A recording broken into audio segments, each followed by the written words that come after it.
And I feel like, too, there's this really strange false narrative maybe that like the success comes when you can do your business full time. And I, as somebody who does my business full time, hard stop, do not agree.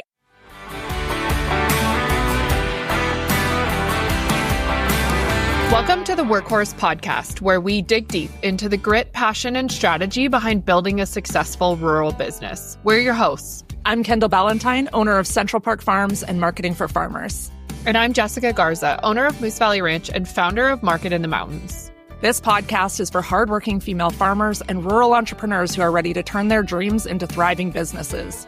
From deep diving business strategies that actually work to balancing farm family life and everything in between. We're here to give you practical tools, candid insights, and a healthy dose of community support. If you're looking for women who actually cheer you on, are willing to tell you the hard truths, and that understand how much it can throw off your day when the cows get out, you're in the right spot. This podcast is for the doers, the women who don't stay in one spot for too long, for the workhorses. It is episode 7 of the Workhorse Podcast, which feels wild to say out loud that we have somehow managed to sit down at the same time in the same headspace and record 7 episodes already. I know 7 maybe seems like a weird number to be celebrating at, like 10, 100, but we're celebrating the small wins right now, you guys, so celebrate with us. Dang, why did we not bring champagne to this episode? I feel like we should have channeled champagne energy for episode 7. Maybe we'll have to do it for episode 10. Episode 10, champagne. Okay, we're committing. Champagne episode 10. I am so excited. As we have found our groove, kind of figured out what this looks like for both of our schedules and where we want it to go, are adding a couple new things into the podcast now that we've kind of got our sea legs is what I'm equating it to. And so we are going to add, and you'll be able to find the information on our websites. And in the show notes.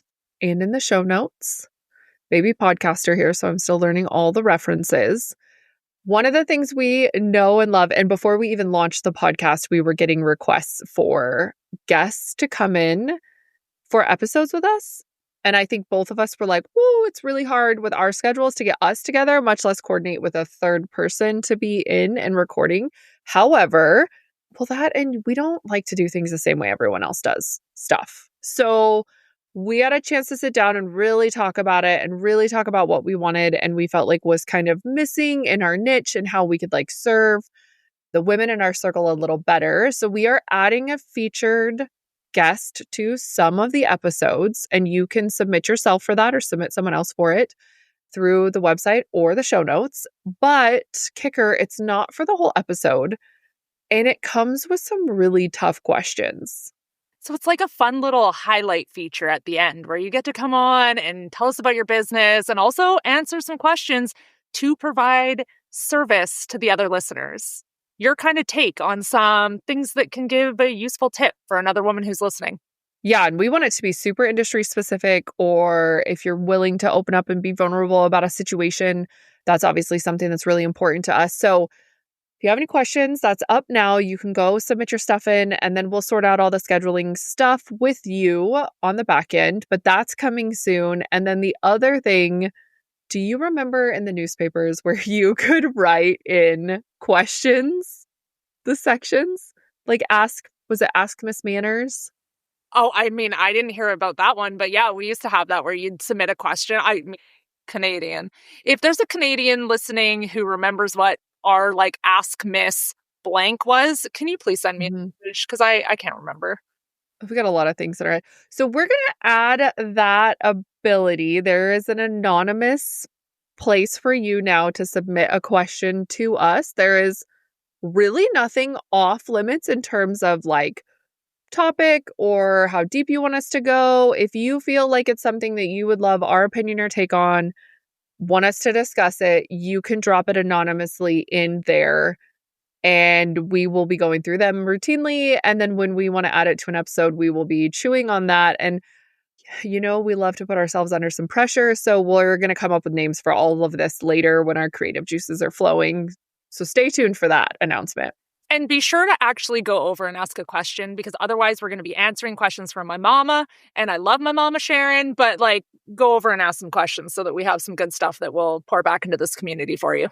Yeah, and they can be tough ones. Like send us what you're struggling with. Send us what you just wish, maybe what you wish you could sit down at coffee with another woman, but there's really no one in your small town that you feel safe asking that to.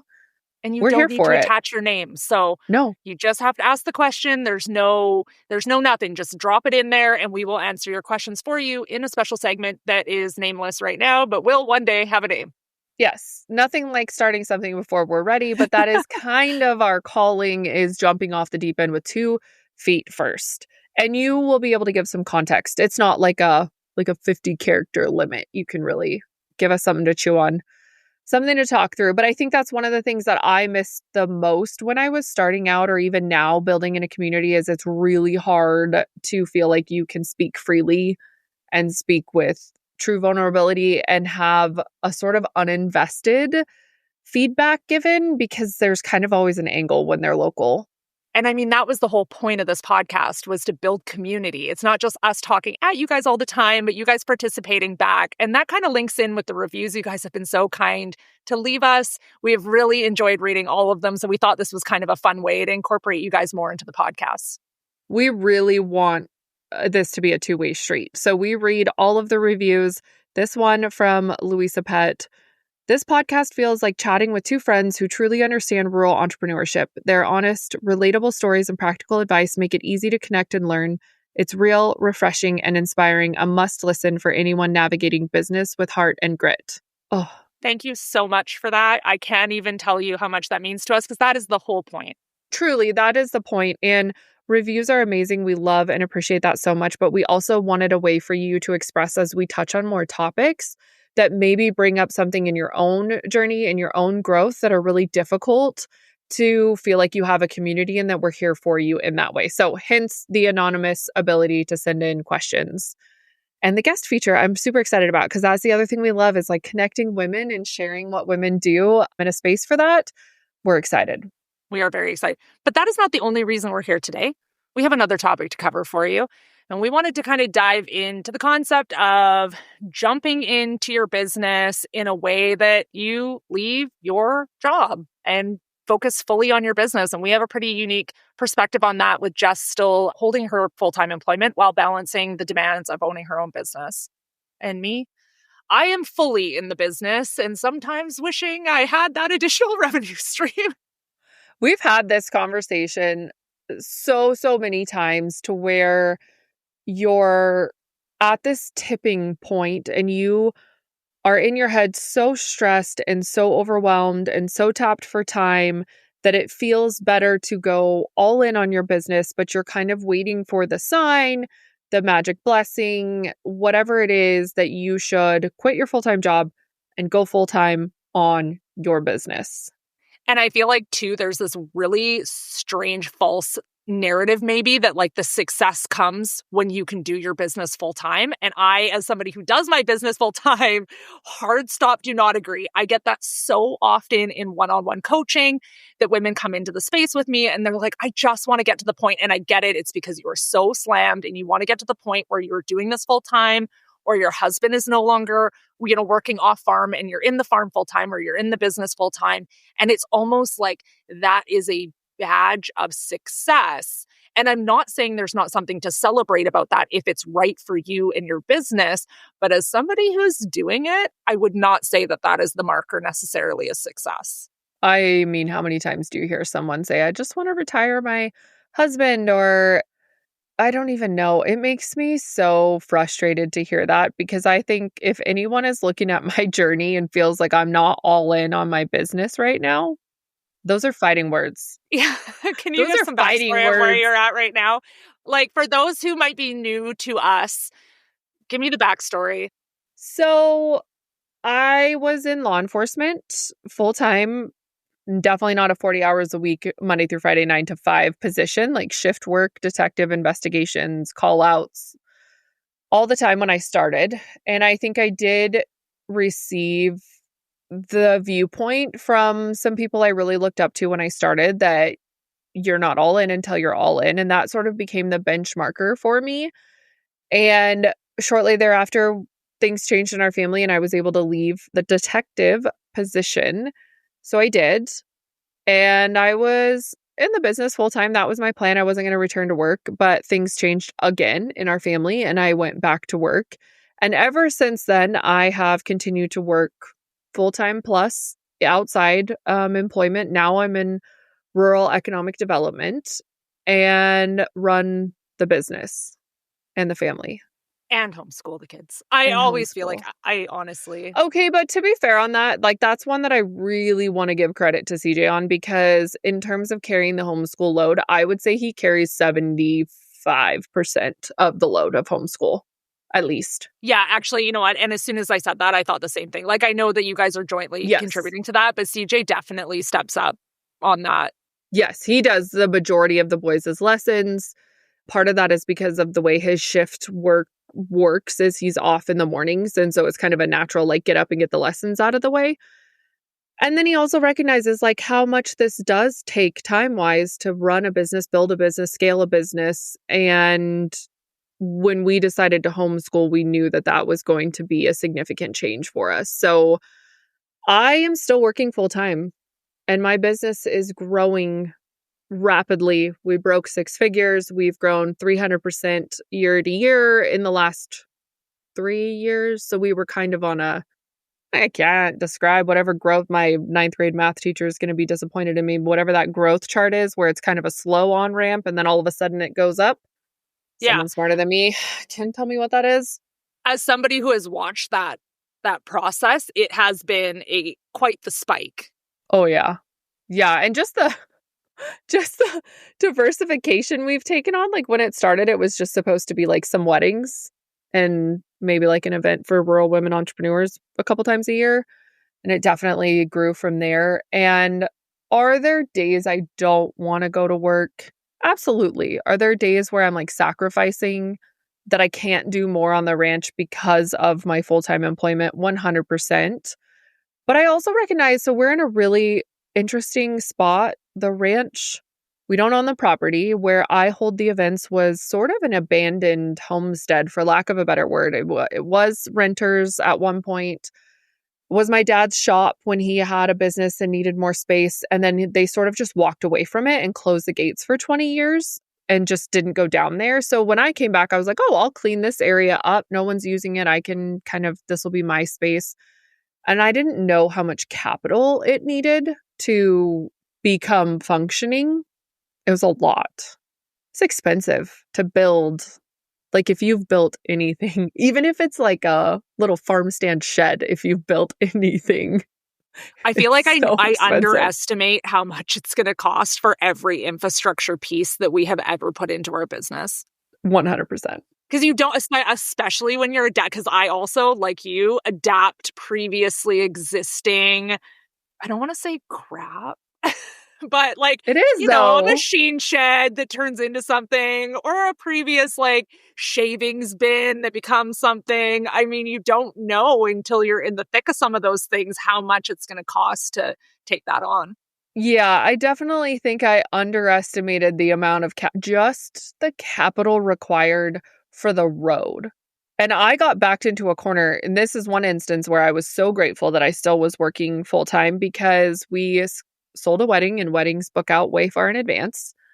So we had obviously booked the wedding like 9 to 12 months ahead of when it was. Fast forward, it's wedding week. The ground has barely unthawed, definitely not dried out. And we have a situation on the road where even a 4-wheel drive with high clearance would have had difficulty getting into a wedding, much less like the plethora of wedding guests. You have no idea what they're driving.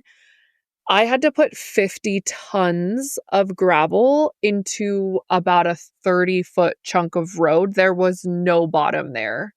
I mean, we were just dumping dump truck load after dump truck load of 3-inch minus gravel into the spot. And I'm like panicking. And my dad's like, well, I go, how did you not know there was no bottom to this road? And he goes, we just didn't go over there when it was wet. Like, we didn't need that. We didn't go over there. You're the one that needs it. You figure it out. incredible. I have never signed up for so many overtime shifts so quickly in my life. Oh, and that's such a beautiful thing to be able to do. And I think that's the thing.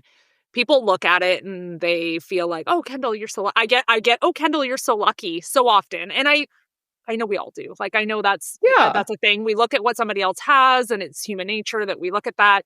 And sometimes people say that to me though, and it creates this like little feeling in my chest or my throat or where you kind of tense up. And I'm like, well, the lucky part that you think is really lucky is the stress that comes with there is no outside income in my family. Jay is self-employed through the farm. I I am was going to say, self-employed through pause, the her farm. entire family. Like, Entire her family. entire family. My mom works for me. My dad works for me. My husband and I work together. My stepson works for me. Previously, my nephew worked for me. Like, my aunt and uncle have both worked for me. That level of stress, especially because this is not like Jay does so much for the business. I am really, though, responsible for the marketing of the farm. I'm responsible for the farm actually getting the number of sales that need to happen. Could I do that without Jay cutting meat or the guys raising the animals? No, obviously not. I have to have a product to sell. But they could have the best product in the world. And if I'm not marketing it well enough, we're not going to get the sales that we need and we will not be able to support our family. And we may be very diversified as far as a business, but there is no outside income. And the level of stress that comes with that if there is something that we want to do, like build some new infrastructure, if we want to, right now we need a new walk-in freezer because we've outgrown what we needed. And so we're renting a refrigerated sea can, otherwise known as a shipping container, depending what country you're in. But we're renting one right now at $1,100 a month. And that would be really great to be able to get rid of that overhead. But the amount of additional revenue that we need to bring in to pay for the size of a walk-in that we want to add, like we want to add a pretty significant size walk-in, and there is no grab some extra shifts or move around the money that's coming in. There's no guaranteed paycheck. The only guarantee is that I got to move a lot of meat to be able to make things work. Yeah, I don't envy that position from you at all. And I do know, though, having known you and Jay long enough, like if it came down to making payroll or not, you guys would have off-farm jobs so fast my head would spin because you will always take care of your employees that way.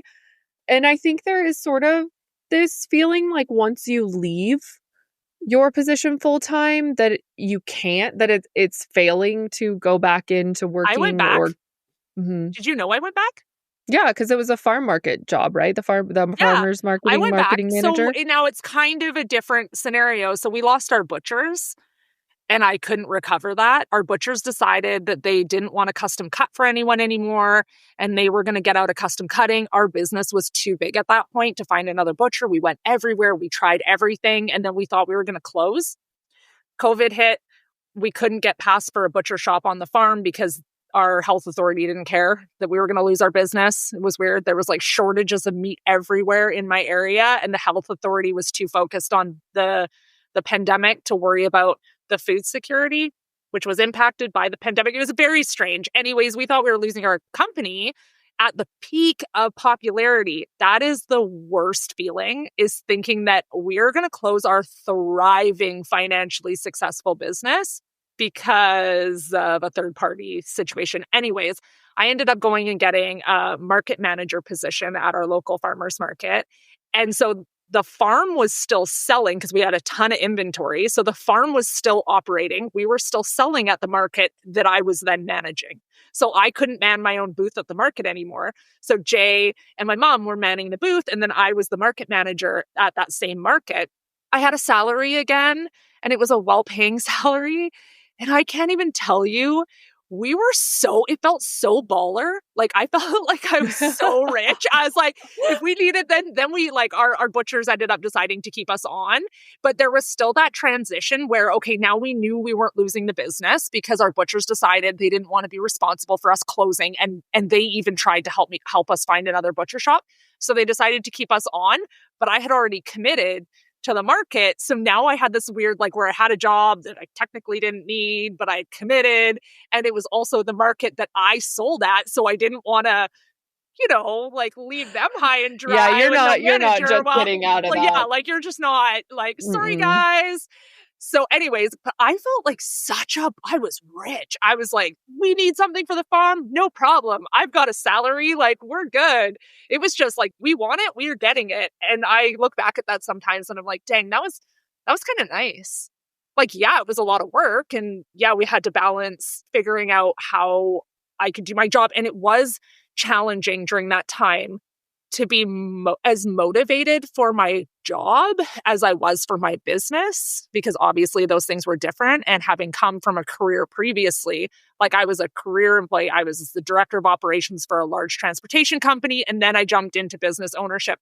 And so to kind of keep that same zest for my other job as I had for my company was a little bit tough. Obviously, I had motivation for the market to continue to be successful, though, because I was selling there. But it was a different transition. I loved having that additional income coming in. It was so nice. Like we could really grow some things within the business during that time.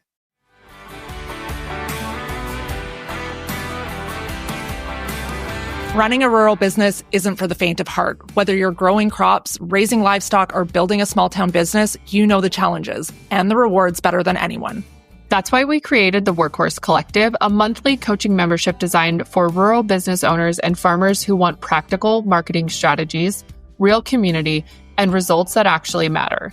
Gain expert guidance in live sessions tailored to your unique challenges. Connect with other driven business owners who share your values. Get professional feedback to fine-tune your marketing and grow your business. Join on your terms with flexible options that fit even the busiest schedules. This isn't fluff or theory. It's hands-on support from people who live and breathe rural businesses, just like you. Visit the link in today's show notes to learn more and become part of a community that's working smarter, not harder, to grow thriving rural businesses. The Workhorse Collective, real tools, real results, and real connection. Because when rural businesses succeed, our communities thrive.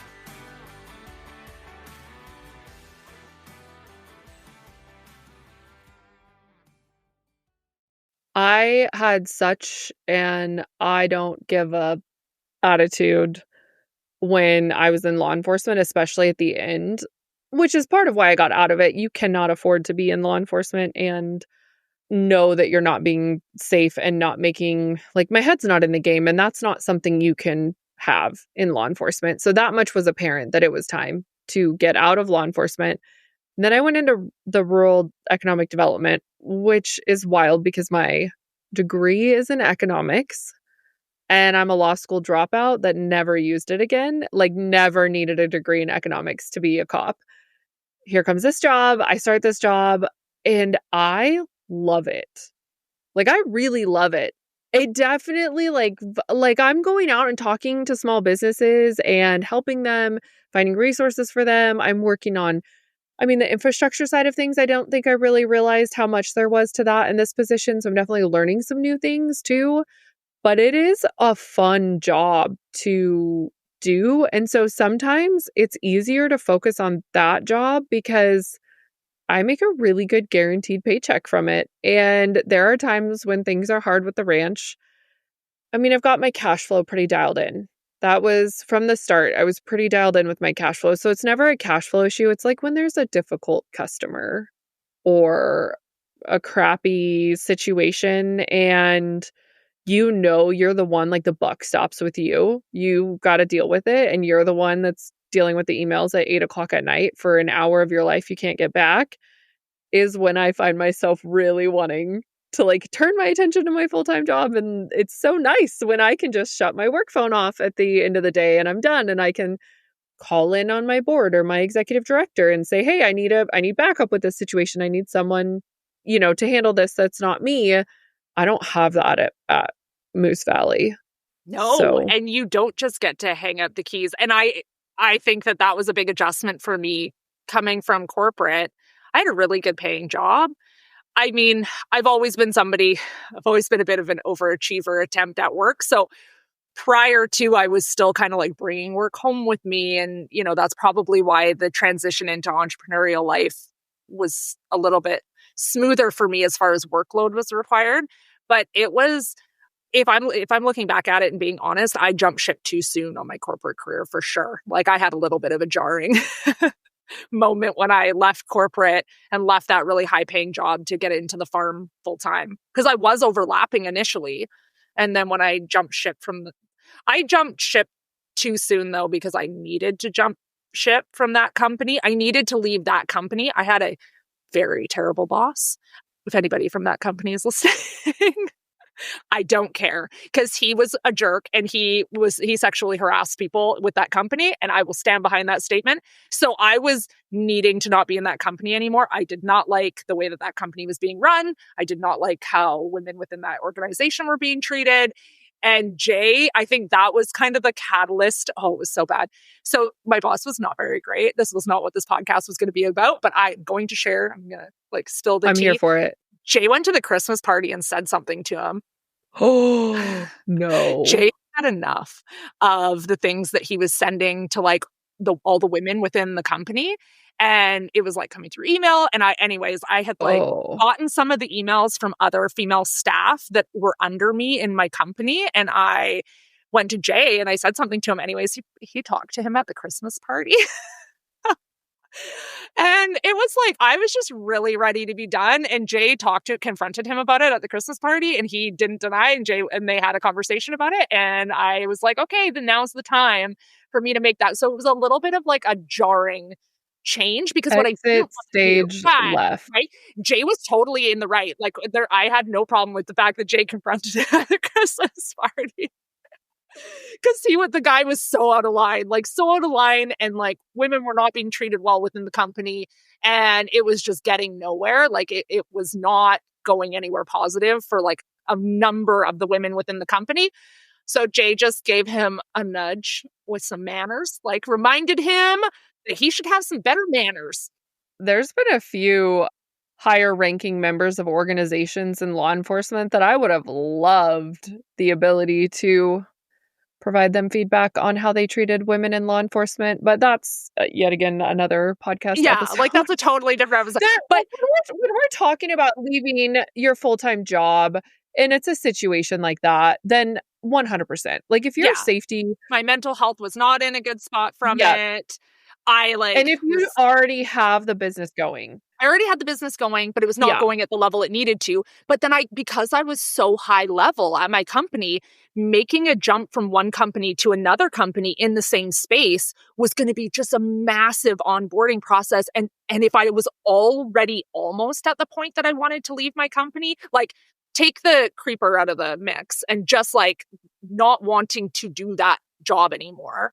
I wanted to jump into a different job. However, I wasn't quite ready to be going into the farm full time, but I knew that there was no way. It wasn't fair to another organization at the level that I was at to get them to train me when I was 6 months, a year down the road, going to leave. That's just not at the level that I was at. Director of operations for a huge multinational company. It was just it's not a fair move. So knowing I no longer wanted to be at that company, knowing that there was not, they were not taking complaints seriously, I had to leave that company. But it meant that suddenly I needed to be in the company. And I mean, part of that's a blessing and part of it's a curse. I wish I had had more time to get some things in place. Had I known that I was going to take that jump, I would have budgeted harder ahead of time. I would have cut expenses, personal expenses beforehand, to really build a little bit of a safety net into things. I would have wanted to know how cheaply we could do what we were doing. And I don't mean that in a not taking care of livestock, but do we really need that app? Do we really need that program? Do we really need 4 streaming services on our TV to watch Netflix and Prime Video and everything else? What could we cut to lower expenses when I don't have a really huge salary coming in, and then using that money while I had extra money coming in to build a nest egg so that it wasn't so much stress? I didn't have time for any of that. So I just bounced and then had to, the blessing of that is I worked really hard when I made that, because I had to get the money to be able to make this work. But it would have been nice to have a little bit more of a plan. Was Jay working outside when you took the leap? No, he had his own company. So that was also, so when I jumped into the farm, but then I also jumped in a little bit into Jay's business. And part of what I used to do in my corporate career is I would do I was in charge of making sure that cash flow was working. I would go in and renegotiate contracts. I was, making sure that we were having enough revenue come in. So part of what I said to Jay when Jay was like, you are not continuing this job. Mm-hmm. You're a girl boss. You do your thing. Like, I love you for how like corporate executive you are. Like he was always very proud of the role that I had. And I had that role before I met him. And he was always really proud of what I had accomplished in my work career. But he's like, but you have a really sleazy boss. So you either need to go work for another company doing the same thing where they have protections in place for this, or you should come to the house and start working on your business full time. Also, Jay had a hard time because I used to call him. We didn't have a lot in place for like how people got our product because I was working corporate. So I would call Jay from my office and I'd be like, Jay, there's a lady named Susie who wants 5 chickens and she's going to pick them up at 12:30 in the driveway. And he'd have this like chicken for cash, like drug deal trade-off in the driveway with some lady who chances are she was late, all the things. There wasn't a good system in place for actually having transactions at that time for the farm. It was just really like, and he didn't have time for that. So long story short, I ended up coming and deciding to come into the farm, but I also went into his business and tried to like save him as much money as possible in the hopes that like, I can't contribute very much right now, but hopefully I can help your company make more money, which is what I did. And then it's not necessarily that Central Park Farms was able, because at that point it was really just me with Central Park Farms. And so I didn't just all of a sudden have a ton more income coming in from the farm. I had to push that really aggressively to get it to grow. But I also went in and kind of took a peek at Jay's company and fiddled with some things to get him to make more money. Made his owner draws a little bigger. Yeah. I saved him some money. I think there's like some stair stepping in that you start a business, right? And you pour in your personal money to the business to get it started, or you find an investment. I mean, however it goes. For me, it was pouring personal money into the business. And then it was, okay, the business is sustaining itself now, like my overtime and stuff, with the exception of the gravel. My overtime isn't having to go into the business. So this is great. We're at step 2. Step 3 was, oh my God, the business is making enough money that I'm now making money from the business. Wasn't that the best? That was a crazy, and you don't hear that conversation happen very often. In fact, I remember telling you that I felt like I couldn't really celebrate it publicly because I knew so many people that weren't necessarily even getting draws or were still pouring personal money in to keep it going or facing really hard decisions. And I didn't feel like I could celebrate that, holy crap, like this thing is making enough money to now pay me. And it scales up from there. But I think that when you're looking at leaving your job, if you'd have asked me 5 years ago, well, when are you going to leave your full-time job to make Moose Valley Ranch your gig, I would have told you that it would have been when I wasn't going to put any more money into it. Like when we could live on one person's salary, my husband's salary, that then I would go full-time into it. And that just has not been the case for us. That has not worked for us. That has not worked for what we want for our family. I will say we haven't been willing to sacrifice the things that are really important to us with where our kids are at and the lifestyle we wanted to provide them with. I wasn't willing to give up things like skiing. I wasn't willing. And you built a house. We did. And that was probably the single most factor, building a house post-COVID with lumber prices and everything else the way that it was financially impossible to build the home we wanted on just my husband's salary alone. And the business was too new for the bank to take. Like the business, they didn't even care. They didn't even care that I had profit and loss statements they could get in my books. They didn't even care because it hadn't had a number of tax returns that they wanted for it to count. And so we did. We've chosen to sacrifice probably some of my sanity and my sleep and my stress levels to continue to provide for the kids in the way that we wanted to. And that was our choice. And we very intentionally made that choice. I don't feel like any part of a failure because of that. The fact that you can go to a bank with proper pay stubs versus a self-employed person, like that's a win right there. That's been a big adjustment for me, is not having, when you go through, and don't get me wrong, I can get a loan and stuff like that, but it is a much different scenario. Like I went to go and get a loan for a residence. We were putting like a nice one of those like fancy trailers at our ranch when I first didn't have my regular income. And I went in there and those things were like $100,000 or whatever. And I went in and And it was like, oh, can you give, your pay stubs, whatever. And my pay stubs, I wasn't at that job anymore. And I got the loan, but it was not as easy. And I was a little nervous about it because I was so new to my business, and that alone makes a huge impact. Especially in the agriculture world, They because I hate feel like our returns. But Like, I don't know if anyone else grew up this way, but I grew up with parents that were like, hide everything that you can. Legally, obviously, they survived. I remember them surviving audits, so they were, I remember that. But it was like, if there was any way if to... you get a loan officer who does not understand agricultural income tax returns, that's just an uphill battle. Like, it's an uphill battle where you're trying to explain to them, but no, actually, this farm's doing good. Like, this farm's good. Yeah. I swear, based on my tax returns, my farm is successful. This is what a successful farm looks like. I don't think I knew how involved the banking side of it would be when you're playing in the real business world.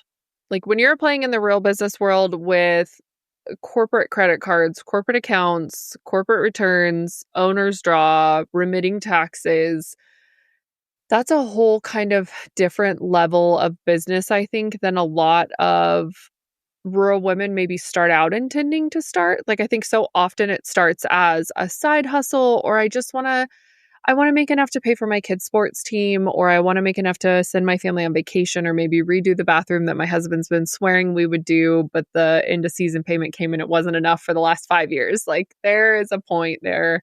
And so you start hustling, and there is a big growth mindset between someone who is happy just staying in that space, happy with the little bit of cash they get, and there's no shame in that either at all.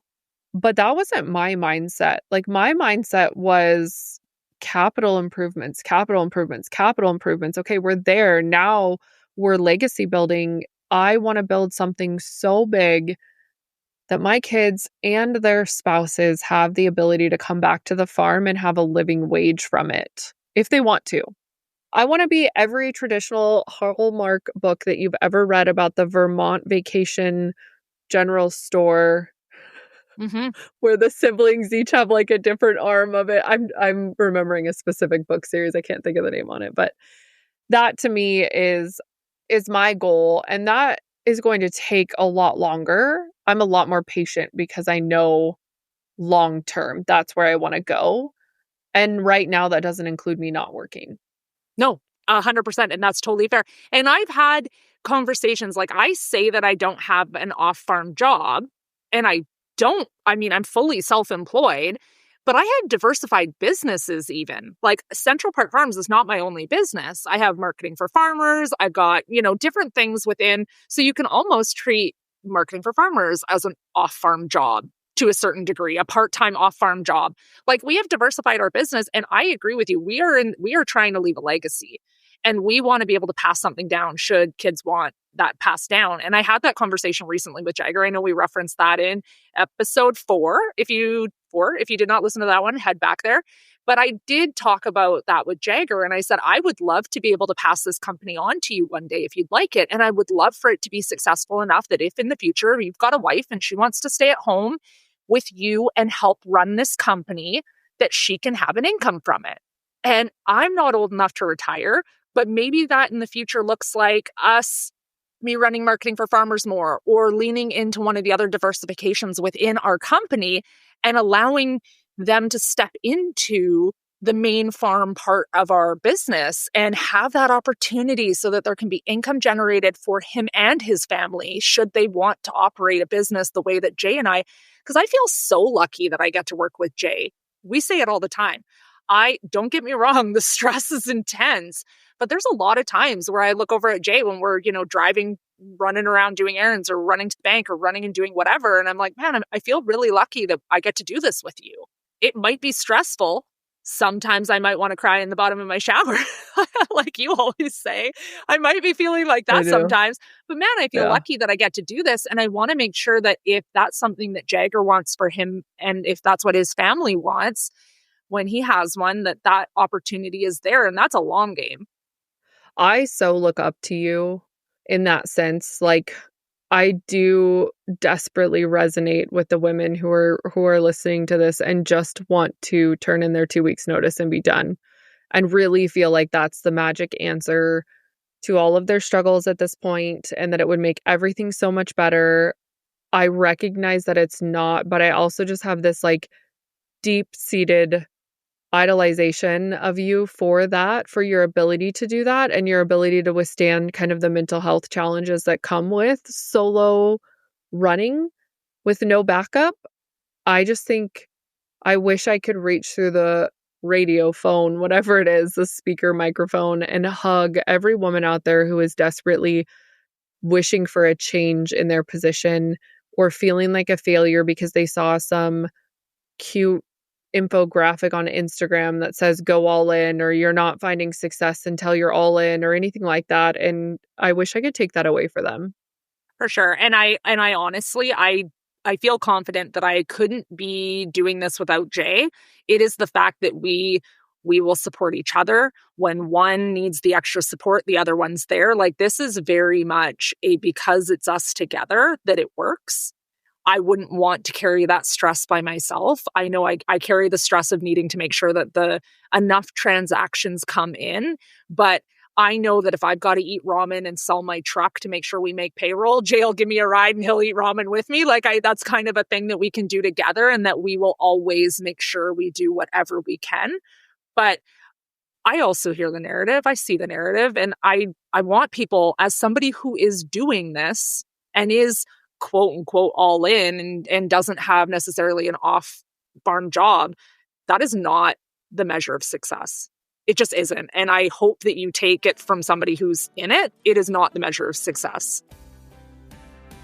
Thank you for listening to this episode. We know there are only so many hours in the day, so we're honored you choose to spend some of your time with us. If you're one of the many rural women entrepreneurs who are struggling to find true community and step-by-step support that actually moves the needle in your business, join our signature group coaching program, the Workhorse Collective. You can find more information in the show notes of today's episode. Together, we've set out to support and connect with women in rural business. If you found this episode valuable, we'd love it if you'd share with another woman in your circle.